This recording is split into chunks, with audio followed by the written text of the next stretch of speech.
اعوذ باللہ من الشیطان الرجیم بسم اللہ الرحمن الرحیم الحمد للہ رب العالمین والصلاة والسلام علی اشرف الانبیاء والمرسلین سیدنا و مولانا ابی القاسم محمد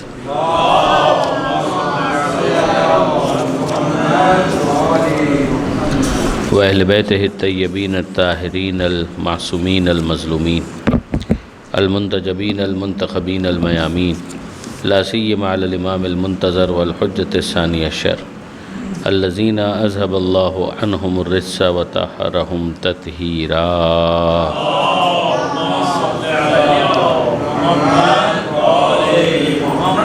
واللعنۃ الدائمۃ الباقیۃ علی اعدائہم اجمعین من یوم ظلمہم الی قیام یوم الدین رب اشرح لی صدری ویسر لی امری واحلل عقدۃ من لسانی یفقہوا قولی واجعلنی خالصا لوجہک الکریم یا اللہ صلوات علی محمد وآل محمد۔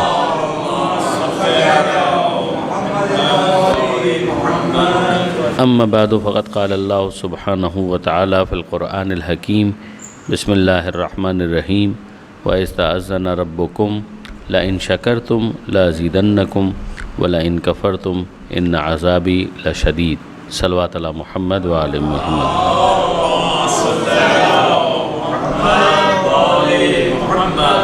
برادران عزیز، ظاہر ہے کہ موضوع مشخص ہے اور وہ ہے شکر نعمت، اور ظاہر ہے کہ شکر نعمت کے ساتھ ساتھ ہمیں ڈسکس کرنا ہوگا کچھ نہ کچھ کفران نعمت کو۔ تو ظاہر ہے کہ یہاں پر تین چیزیں آ گئیں، ایک ہے نعمت، دوسرے ہے نعمت کا شکر، اور تیسرے ہے نعمت کا کفران۔ اب اس کے بعد ہمیں یہ دیکھنا ہوگا کہ نعمت کا مطلب کیا ہے، تاکہ اس کے ذریعے سے شکر اور کفران کے مطلب کو اور مفہوم کو ہم سمجھ سکیں۔ نعمت وہ تمام عطا جو پروردگار عالم کی طرف سے ہم پر ہوتی ہے، انسانوں پر ہوتی ہے۔ بطور مجموعی اگر آپ دیکھیں تو پوری کائنات کسی نہ کسی حوالے سے، کسی نہ کسی درجے میں انسان کے لیے نعمت ہی کا رتبہ اور مرتبہ رکھتی ہے۔ اگر ایک انسان کو پروردگار عالم نے وجود دیا ہے تو اگر یہ وجود ہی نہ ہوتا تو ظاہر ہے کہ کوئی اور مرحلہ وہ کیسے طے کر پاتا۔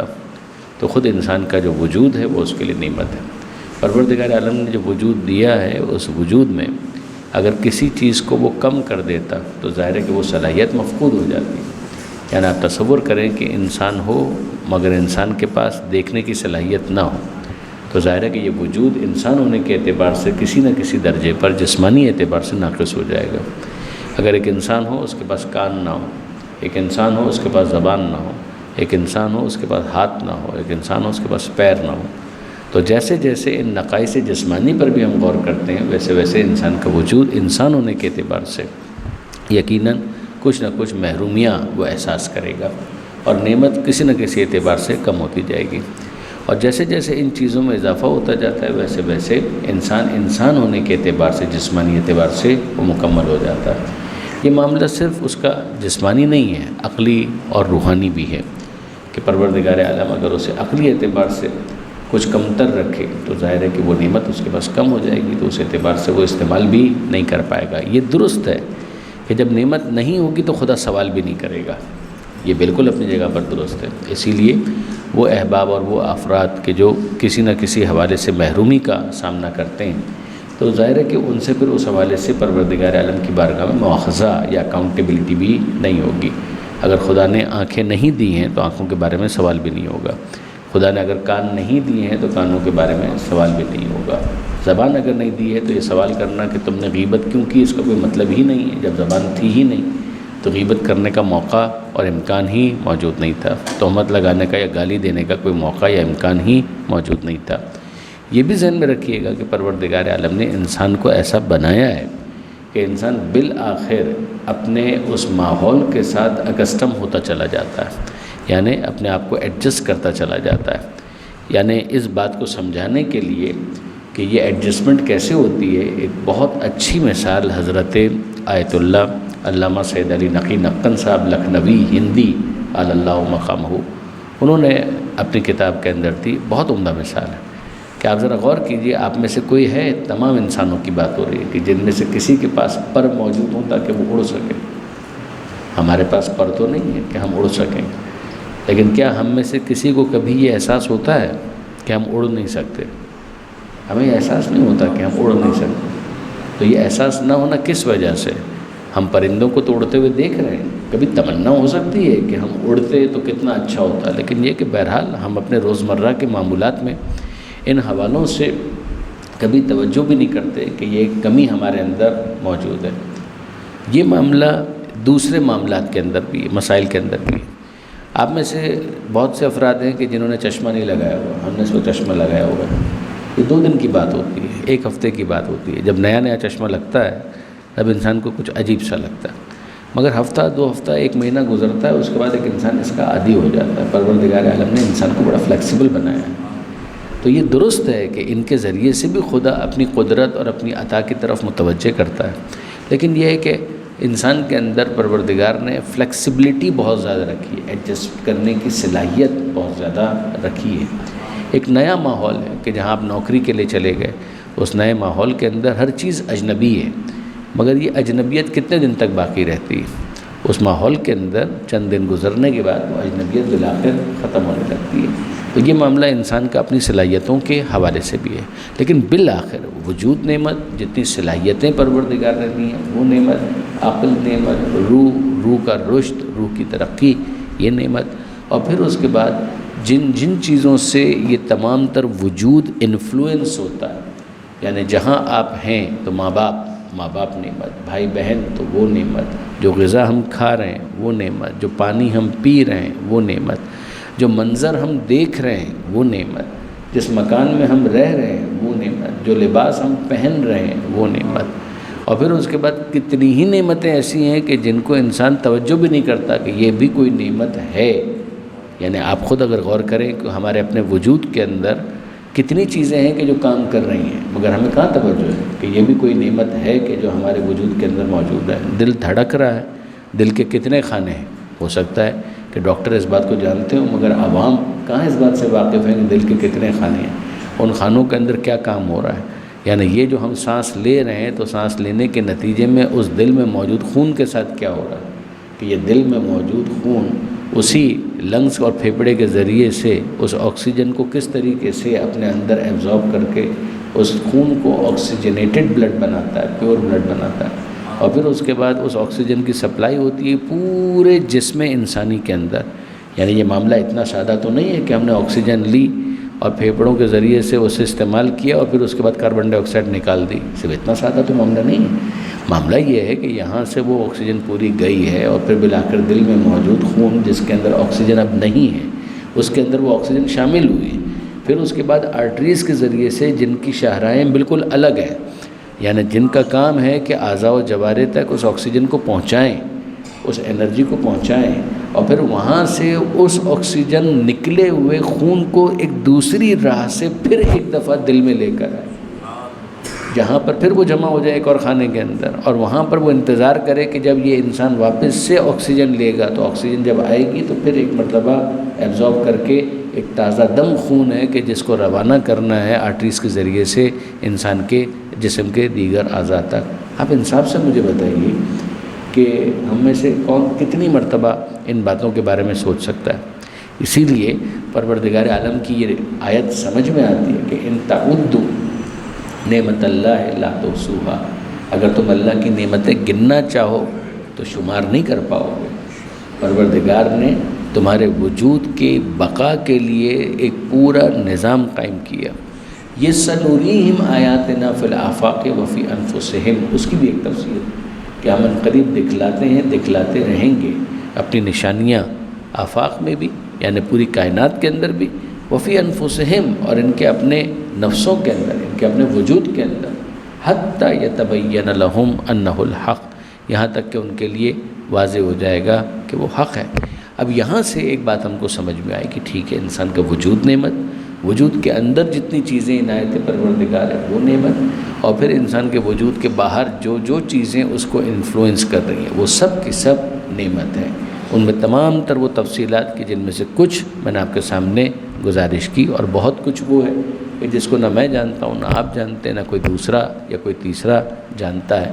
خالق جانے یا خالق کے منتخب مصطفیٰ چنیدہ بندے محمد وآل محمد جانے.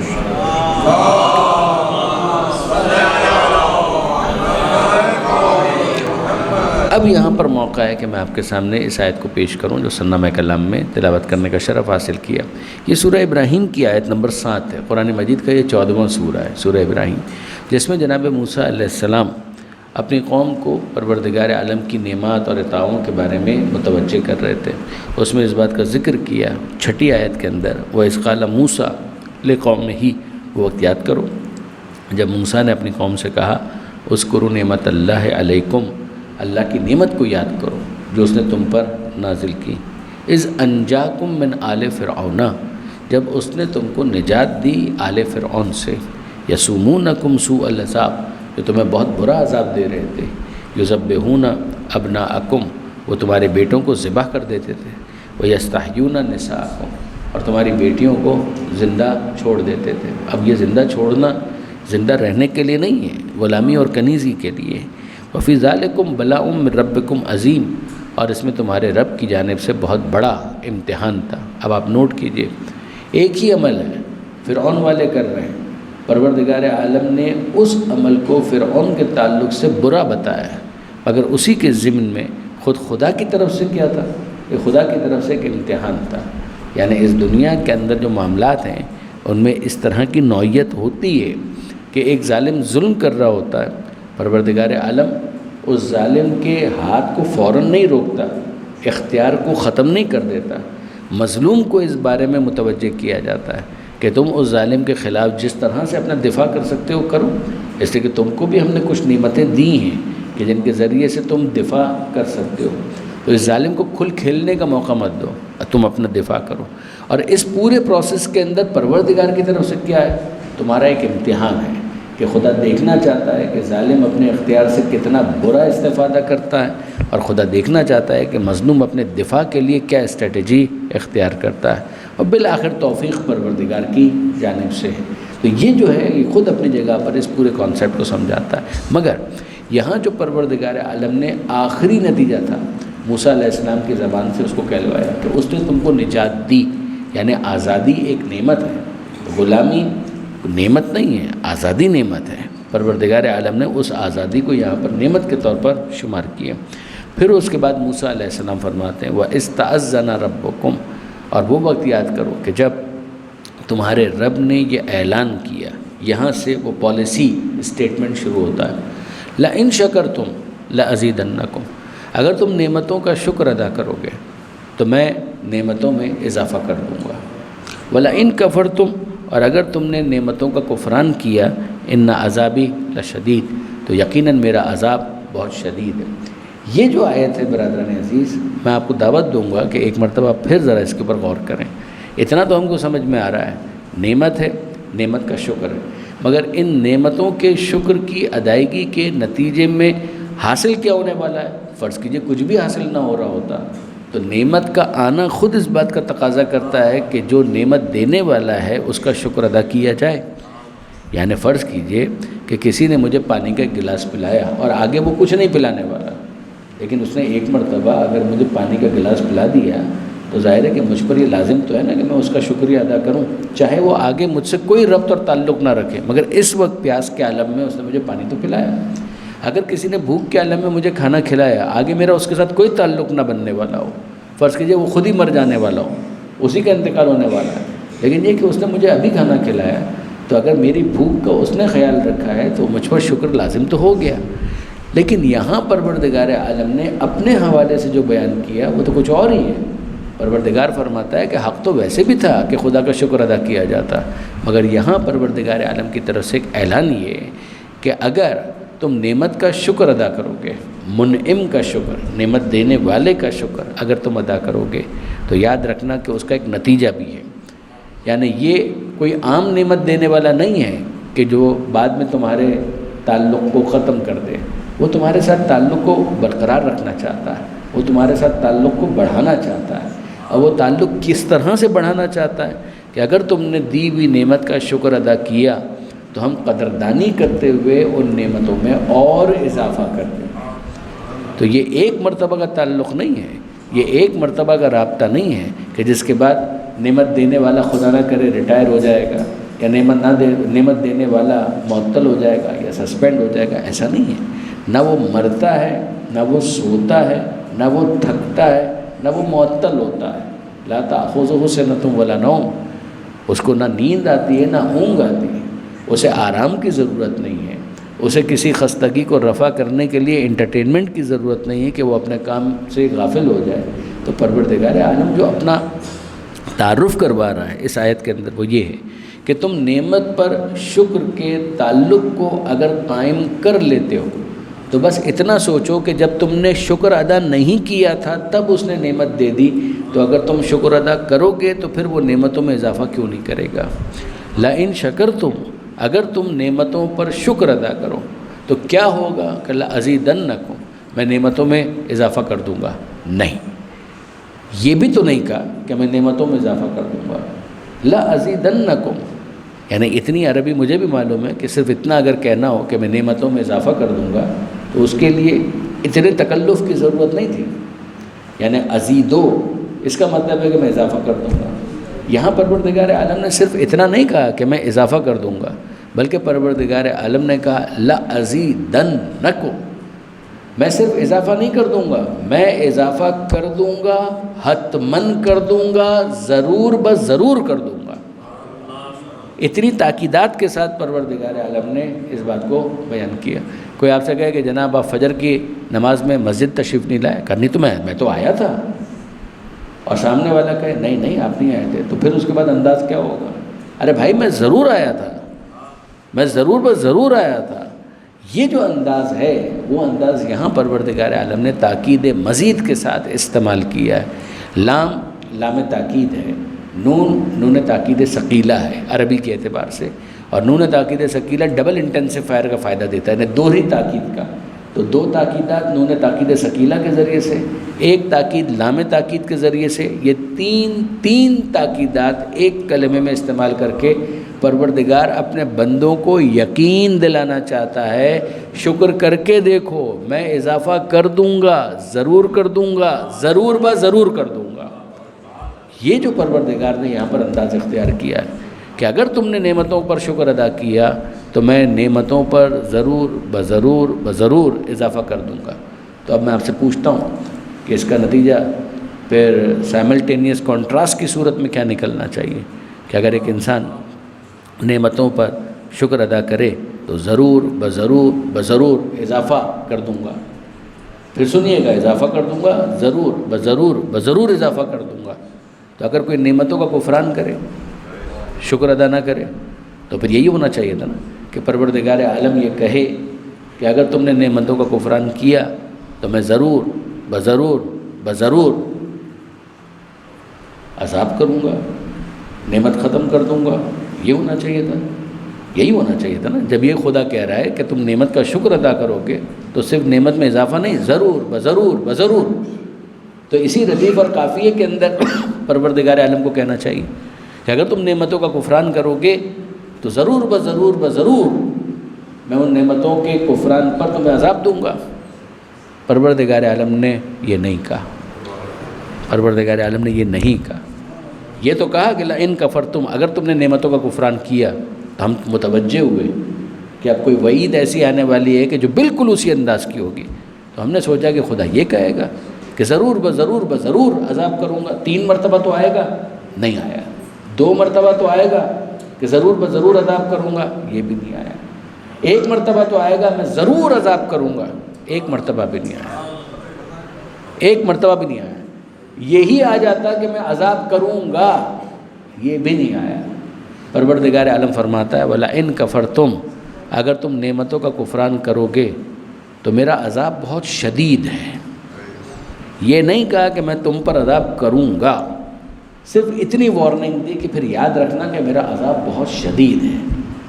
یہاں پروردگار عالم نے پھر اپنی رحمت کے غلبے کو اس طرح سے ایکسپریس کیا ہے کہ عطا کے موقع پر 3 تاکیدات کے ساتھ کہا لَأَزِيدَنَّكُمْ، لیکن جب کفران نعمت پر عذاب کی باری آئے تو صرف ایک وارننگ دی ہے کہ ان عذابی لشدید، کہ میرا عذاب بہت شدید ہے، میرا عذاب بہت سخت ہے۔ یہ نہیں کہا کہ میں تم پر لازم عذاب کر دوں گا۔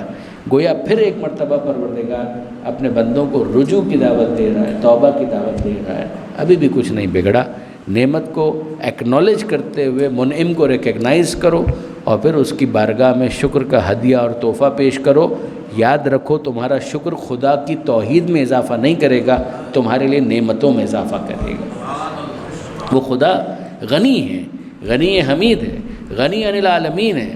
وہ پروردگار لوگوں سے بے نیاز ہے، وہ لوگوں کے شکریہ کا بھی محتاج نہیں ہے۔ یا میں آپ کی خدمت میں عرض کروں کہ خود اس شکر نعمت کو علم کلام کے اندر خود معرفت پروردگار کا ایک زینہ قرار دیا گیا، یعنی یہ کہا گیا کہ اگر ایک انسان نعمت کے شکر کی طرف متوجہ ہو جائے تو وہ خدا تک پہنچ جائے گا۔ یعنی اب ظاہر ہے کہ ہمارا تو معاشرہ اور ماحول ماشاءاللہ ایسا ہے کہ نماز بھی ہو رہی ہے، روزہ بھی رکھا جا رہا ہے، قرآن کی تلاوت بھی ہو رہی ہے، معصومین کی زیارتیں بھی پڑھی جا رہی ہے، دعائیں پڑھی جا رہی ہیں، تو یہ چیزیں ہمارے معاشرے کے اندر تو گیون ہے، یعنی فار گرانٹیڈ ہے۔ لیکن اگر آپ ایک ایسا معاشرہ تصور کریں کہ جہاں پر ایتھیزم ہو، ملحدین ہو، منکرین خدا ہوں، تو وہ اگر خدا کی طرف متوجہ ہونا چاہیں تو ان کی توجہ اللہ، خدا کی طرف توجہ، اس کا پہلا زینہ یہ کہ تمہارے اندر کیا تجسس پیدا نہیں ہوتا؟ یعنی انسان کو فطرتاً متجسس بنایا گیا ہے، یعنی تجسس اس کے اندر ہے، وہ جاننا چاہتا ہے اچھا یہ کیا ہے، اچھا وہ کیا ہے۔ یہ جو تجسس اس کے اندر ہے، اس کو اگر صحیح سمت مل جائے تو وہ خدا تک پہنچ جائے گا۔ یعنی آپ اس کو ان مثالوں کے ذریعے سے اگر سمجھیں کہ جو عام طور پر علم کلام کا موضوع ہے، تو اس کے اندر علم کلام یعنی وہ علم جس میں عقائد کو ڈسکس کیا جاتا ہے، اصول دین کو ڈسکس کیا جاتا ہے۔ اگر ان مثالوں پر توجہ کریں کہ آپ کے گھر کے باہر کسی نے ایک دن پھول رکھ دیا، آپ نے اس کو نہیں دیکھا، باہر نکلے تو پھول نظر آیا، تو آپ اس پھول کو دیکھ کر اتنا تو سمجھ گئے کہ کوئی مہربان ہے کہ جس نے یہ پھول رکھا ہے۔ اگلے دن پھر آپ باہر نکلے تو ایک گلدستہ موجود تھا، آپ نے نہیں دیکھا گلدستہ کس نے رکھا، لیکن آپ اتنا تو سمجھ گئے کوئی مہربان ہے کہ جو یہ گلدستہ رکھ کر جا رہا ہے۔ تیسرے دن آپ باہر نکلے تو آپ کو وہاں پر مثال کے طور پر ایک پیکٹ نظر آیا کہ جس کے اندر بادام بھی تھے، اخروٹ بھی تھے، کاجو بھی تھے، اور لکھا ہوا تھا اس کے اوپر آپ کے لیے۔ آپ نے دیکھا اس پہ نام کسی کا نہیں لکھا ہوا، لیکن یہ کہ بہرحال آپ اتنا تو سمجھ گئے کہ کوئی ہے مہربان کہ جو یہ پیکٹ بھی رکھ کر چلا گیا۔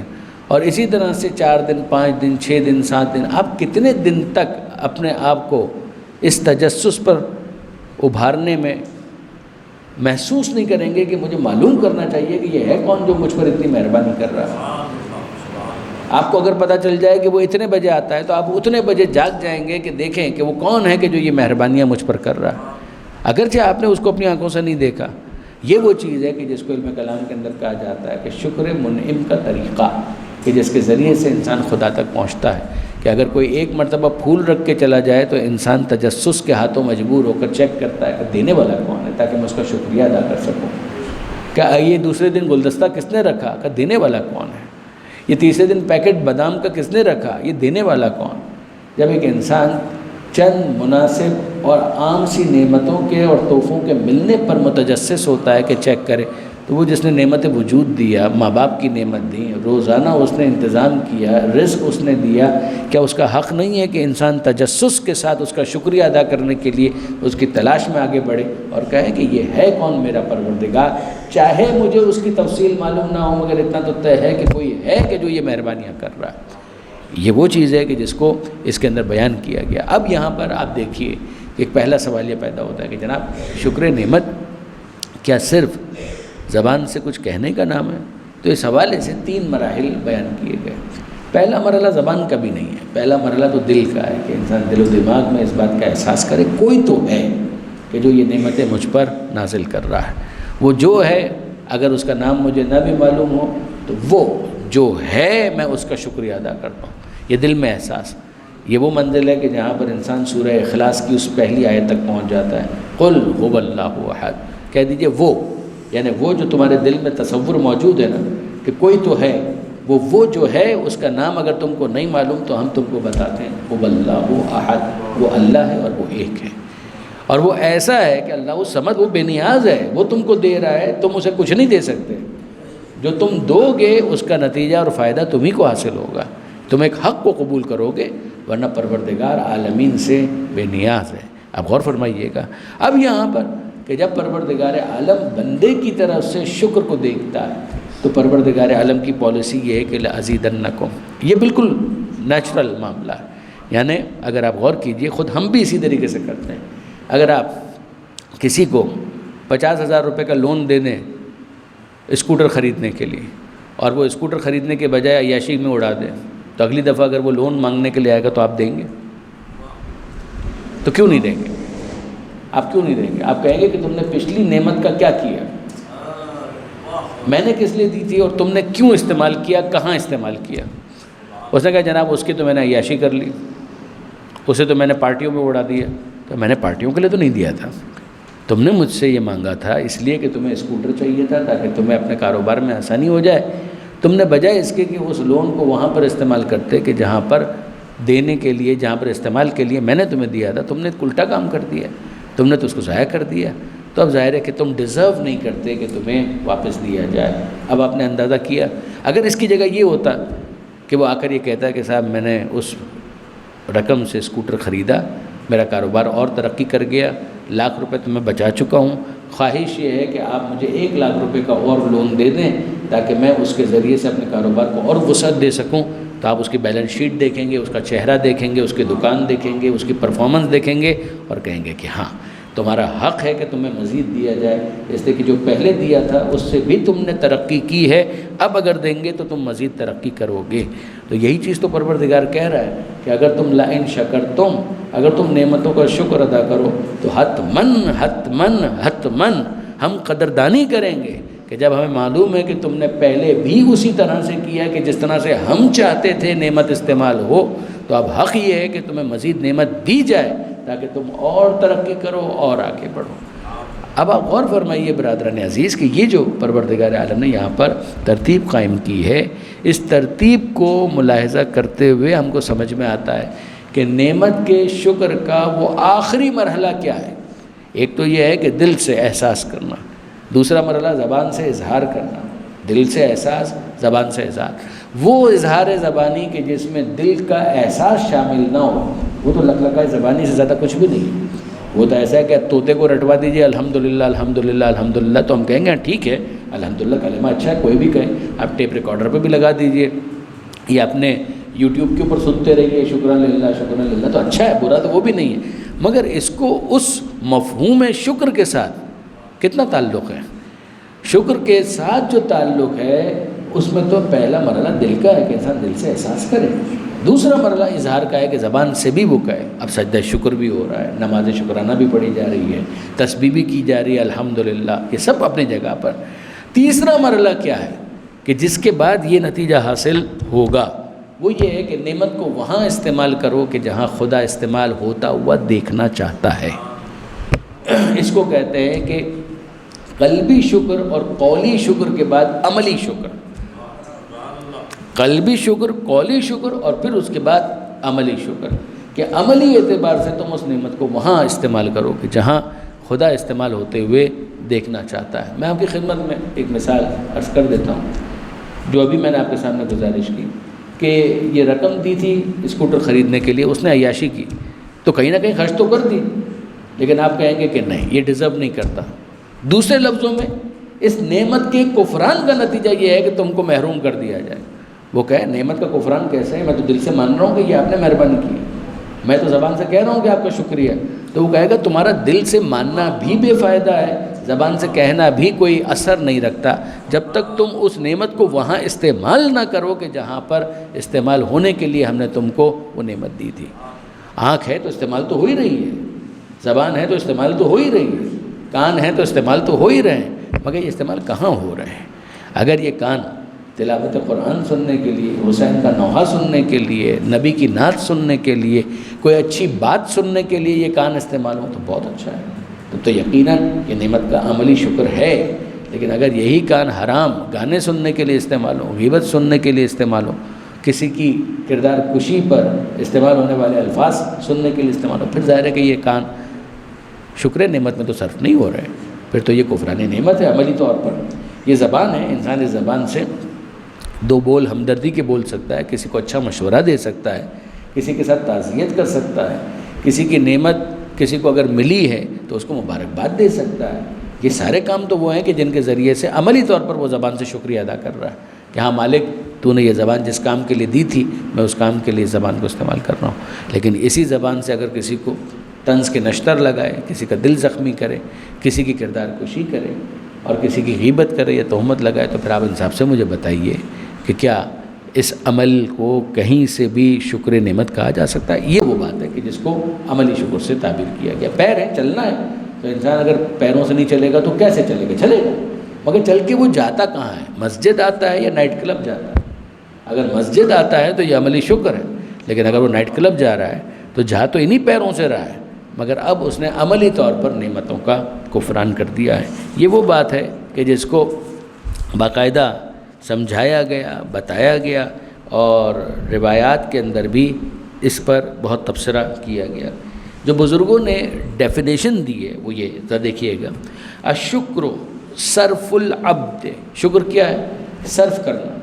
یہ اردو میں بھی لفظ استعمال ہوتا ہے کہ بھائی اس کا مصرف کیا ہے، اس کو کہاں صرف کیا جائے، یعنی کہاں استعمال کیا جائے۔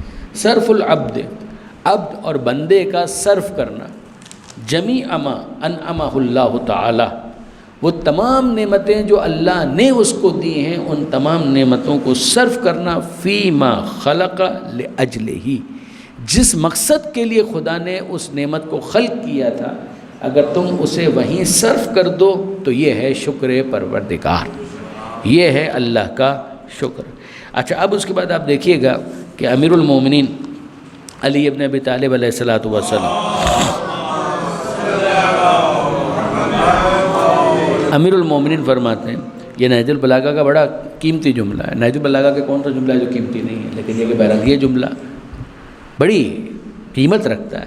مولا فرماتے ہیں، اذا وصلت الیکم اطراف النعم فلا تنفروا اقصاها بقلۃ الشکر، جب تم تک کوئی نعمت پہنچے، غلط نعمت کا ابتدائیہ تم تک پہنچے، اذا وصلت الیکم اطراف النعم، جب نعمت کا پہلا حصہ تم تک پہنچے، یعنی کیا مطلب؟ امیر المومنین فرما رہے ہیں کہ یہ نہیں ہے کہ جب نعمت تم تک آتی ہے تو اتنی ہی ہوتی ہے، اس کے بعد نعمتوں کا ایک سلسلہ ہے جو تمہاری طرف رواں دواں ہوتا ہے۔ اذا وصلت الیکم اطراف النعم، اگر نعمت کا ابتدائی حصہ تم تک پہنچ چکا، فلا تنفروا اقصاها بقلۃ الشکر، جو بالکل آخر میں آنے والی نعمت ہے اسے اپنے سے دور مت کر دو اس ابتدائی نعمت کا کفران کر کے۔ یہ اگر آپ دیکھیں تو اسی آیت کی تشریح ہوئی، اور کتنی عمدہ تشریح ہے، کتنی عمدہ تفسیر ہے، غور فرمائیے گا۔ میں اس کو اور اپنے بچوں کے لیے مثال کے طور پر عرض کر دوں۔ عام طور پر کیا ہوتا ہے، جب جلوس نکلتا ہے تو جلوس میں دستے ہوتے ہیں۔ اچھا، آپ ظاہر ہے کہ جلوس چلا تو پہلا دستہ، دوسرا دستہ، تیسرا دستہ، اب جب یہاں سے چلے ہیں جس جگہ سے مجلس ختم ہوئی اور اب جلوس نکلا ہے تو اس وقت تو سب ساتھ تھے، لیکن یہ ہے کہ بس یہ ابھی آپ کو جو پورا اجتماع نظر آ رہا ہے، کچھ دیر کے بعد کچھ افراد ہوں گے جو چلے جائیں گے، کچھ افراد ہوں گے جلوس میں آخر تک رہیں گے، مگر جو جلوس میں آخر تک رہیں گے تو پھر کس طرح سے وہ آخر تک رہیں گے؟ اب وہ دستوں کی صورت میں آگے بڑھیں گے، یہ ایک ماتمی دستہ ہے، پھر دوسرا ماتمی دستہ ہے، پھر تیسرا ماتمی دستہ ہے، یہ علم آ رہا ہے کہاں، یہ اس انجمن کا علم ہے، اس کا مطلب یہ ہے کہ یہ دستہ اب قریب آ گیا ہے۔ اس کے بعد جس جگہ پر اختتام ہونے والا ہوتا ہے وہاں پر پہلا دستہ پہنچا، دوسرا دستہ پہنچا، جو افراد وہاں پر موجود ہوتے ہیں وہ حساب کتاب رکھتے ہیں، وہ کہتے ہیں کہ ہاں جلوس پہنچ گیا۔ کہ جلوس پہنچ گیا کیا مطلب؟ سارا جلوس پہنچ گیا؟ کہ جلوس میں ابھی سارا کہاں پہنچا ہے، ابھی تو پہلا دستہ پہنچا ہے، کہ وہ آخری دستہ کہ اس کو آنے میں ٹائم لگے گا، اس کو آنے میں ٹائم لگے گا۔ لیکن آپ مجھے بتائیے کہ اگر راستے میں کہیں رکاوٹ آ جائے تو پھر کیا ہوگا؟ وہ جو آخری دستہ ہے وہ کیسے پہنچے گا؟ راستے میں بم دھماکہ ہو گیا، کچھ ہو گیا تو ظاہر ہے کہ اس آخری دستے کو پہنچنے میں زحمت تو ہو جائے گی، بالآخر حسین کا جلوس سے پہنچنا تو ہے، لیکن یہ ہے کہ بہرحال کچھ نہ کچھ زحمت تو ہو جائے گی۔ تو یہ درمیان میں کوئی رکاوٹ اگر آ گئی تو وہ آخری دستہ پہنچنے میں یا تو تاخیر ہو جائے گی یا نہیں پہنچ پائے گا۔ یہی بات یہاں پر مولا فرما رہے ہیں کہ اذا وصلت الیکم اطراف النعم، یہ جو نعمتیں ہیں جلوس کی طرح تم تک آ رہی ہیں، جب جلوس کی طرح تم تک آ رہی ہیں تو جو پہلی نعمت پہنچی ہے اس کو پہلا دستہ سمجھو، یہ مت سمجھو کہ بس یہی آخری دستہ ہے، نا، ابھی تو نعمتوں کا جلوس ہے. لیکن اگر تم نے نعمتوں کا شکر ادا کیا تو آخر کی جو نعمتیں ہیں وہ سمجھیں گی ہمیں خوش آمدید کہا جا رہا ہے، اور وہ تم تک بڑھتی چلی جائیں گی. لیکن اگر تم نے نعمت کا شکر ادا نہیں کیا، نعمت کا کفران کیا، تو نتیجہ کیا نکلے گا؟ یہ کفران نعمت بم دھماکے کی طرح سے ہے کہ جو آخر میں آنے والی نعمتوں کو منتشر کر دیں گی. مولا فرماتے ہیں کہ یہ کام مت کرنا کہ جب نعمت کا ابتدائی حصہ تم تک پہنچ چکا ہے تو نعمت کے آخری حصے کو اپنے سے دور کر دو، شکر ترک کر کے، کفران کا ارتکاب کر کے.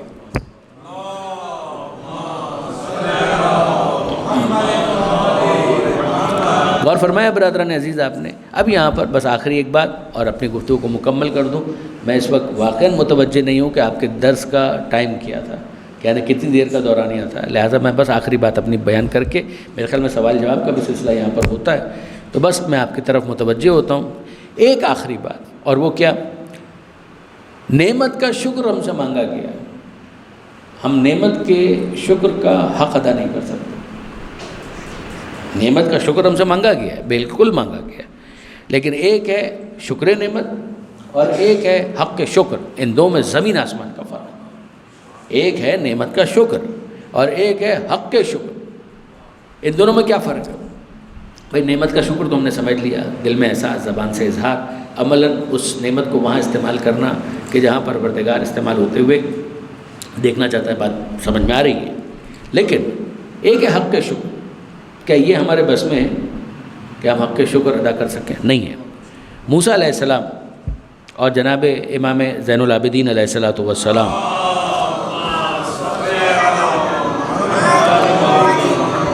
موسیٰ علیہ السلام کوہ طور پر گئے اور پروردگار عالم نے، اصول کافی کی یہ روایت ہے کہ موسیٰ علیہ السلام کوہ طور پر گئے. اصول کافی میں پورا ایک باب ہے، باب شکر.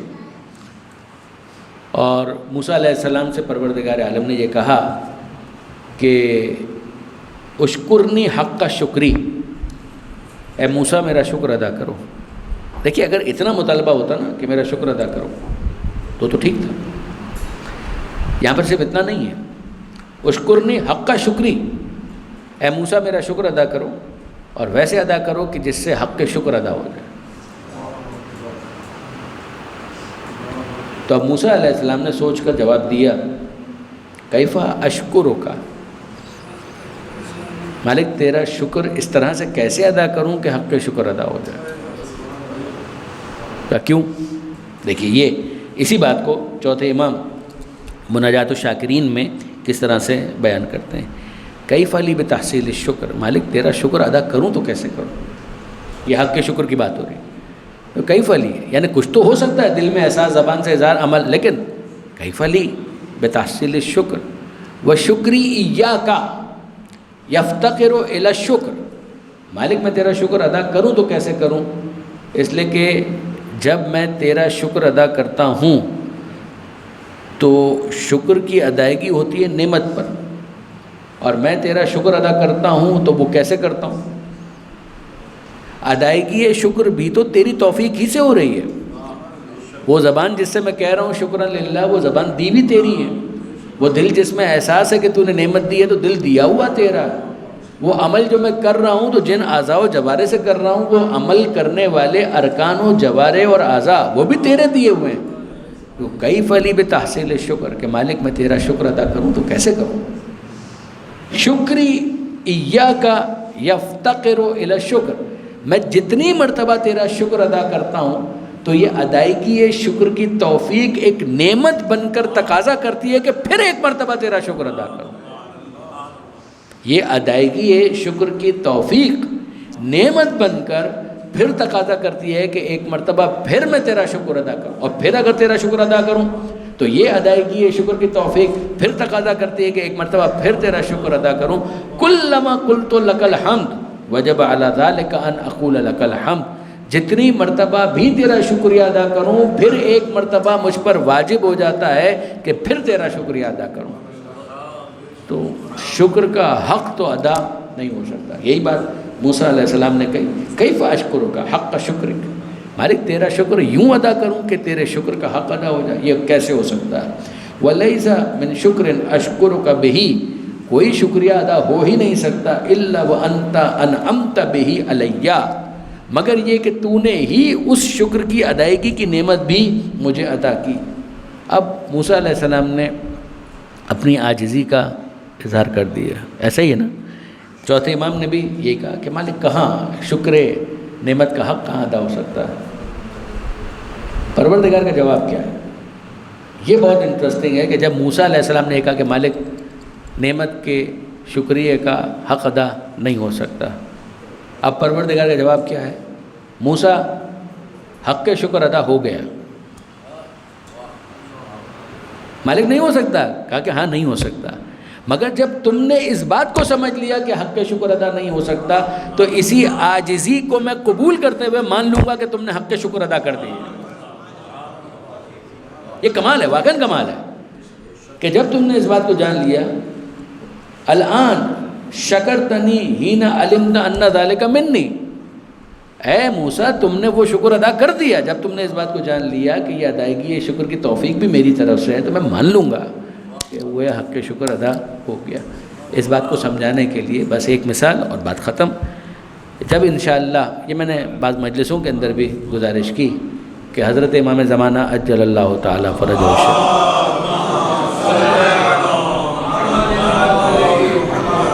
آپ انصاف سے مجھے بتائیے کہ جب ان کا ظہور ہو جائے گا تو آپ کیا کریں گے؟ یعنی فرض کیجئے آپ کو پتہ چل جائے کہ آپ کے محلے میں، آپ کے شہر میں آنے والے ہیں، اور آپ نے بھی ایک عرضی ڈال دی کہ مولا اگر ہو سکے تو ہمارے گھر پر مہمان بنیے، اور وہ تشریف بھی لے آئے، تو اب آپ مجھے بتائیے کہ آپ کیا کریں گے؟ آپ کے بس میں جو ہوگا آپ وہ سب کچھ کریں گے۔ یہ جو موسیٰ علیہ السلام کو جواب ملا ہے اس کو سمجھانے کے لیے عرض کر رہا ہوں کہ آپ کے بس میں جو کچھ بھی ہوگا آپ وہ سب کچھ کریں گے۔ یعنی آپ کھانوں کا انتظام کریں گے، آپ کمرے کا انتظام کریں گے، آپ کمرے کو درست کر دیں گے، سب کچھ کہ بھئی یہاں پر امام نے ٹھہرنا ہے اور انہوں نے میری دعوت قبول کی، میرے مہمان بنے، تو جو آپ کے بس میں ہوگا وہ آپ سب کریں گے، کوئی کمی تو نہیں چھوڑیں گے، کوئی کمی تو نہیں چھوڑیں گے، کوئی کمی نہیں چھوڑیں گے۔ آپ نے سارا انتظام کر دیا، وہ آپ کے گھر پہ تشریف لائے، آپ کے گھر پہ 1 یا 2 دن مہمان رہے، اور پھر اس کے بعد جہاں ان کو جانا تھا وہ جانے لگے۔ تو جب جا رہے ہوں گے تو آپ کیا کہیں گے؟ آپ یہ کہیں گے کہ مولا میں نے آپ کی خدمت ویسے کر دی کہ جیسے خدمت کا حق تھا، یہی کہیں گے نا، اس لیے کہ جو آپ کے بس میں تھا آپ نے سب کچھ تو کر دیا۔ آپ کہیں گے کہ کمال ہے، میں یہ کیسے کہہ سکتا ہوں؟ کہ آپ کیوں نہیں کہہ سکتے؟ جو کچھ آپ کے بس میں تھا سب تو آپ نے کر دیا۔ کہ جو میرے بس میں تھا اگر میں نے سب بھی کر دیا تو وہ انتظام شایان شان نہیں کہلائے گا، اس لیے کہ جو مہمان تھا اس کی شان بہت زیادہ ہے۔ تب میں آپ سے پوچھتا ہوں کہ جب آپ جا رہے ہوں گے تو وہ کیا کہیں گے؟ کہ مولا ہم آپ کی خدمت نہ کر سکے، جو ایک انداز ہے نا تہذیب کا، یعنی یہ تو امام ہے، ہم مہمان کو بھی کبھی یہ نہیں کہتے کہ جو آپ کی خدمت تھی اس کا حق ادا کر دیا، یہی کہا جاتا ہے آپ کے شایان شان ہم خدمت نہ کر سکے، آپ کی مرتبے اور مقام کے مطابق آپ کی خدمت نہ کر سکے، یہی جملہ کہا جائے گا نا۔ تو سامنے سے آپ کیا توقع کرتے ہیں کہ امام زمانہ کیا کہیں گے؟